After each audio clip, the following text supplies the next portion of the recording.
Hello mga inad, for today's video magluluto tayo ng sutanghon. Ready na ato ang manok, nahiwa na to ang carrots, bagyo beans, ug ato ang Chinese pichay.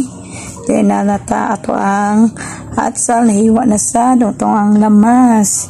Ready to cook na ta. Then mag-add na ta og mantika. Use oil atong gamit nato. Lutuan na nako ni og itlog. Then mag-add na ta og lamas, ahos, bombay na pula.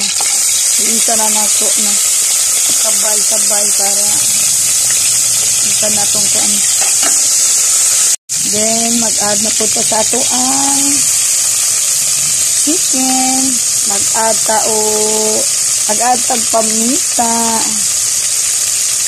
para may lasa na. Nag-add ko og asin, wala na ko nabidyoan kay isa ra ko kamot. Mauray ko video.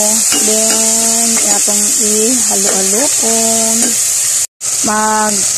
Ato naming lunod ato ang carrots, ato ang bagyo beans, o ato ang stock sa ato ang Chinese pichay.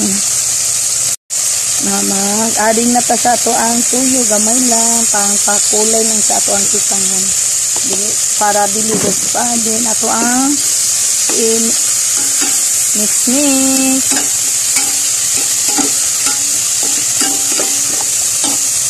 Then mag-add tayo og water. Yan, okay na yan. Di ay masyadong damihan natin. Tama-tama lang. Ay bukal naman ato naning templahan o bitsin. And then ato ang mix.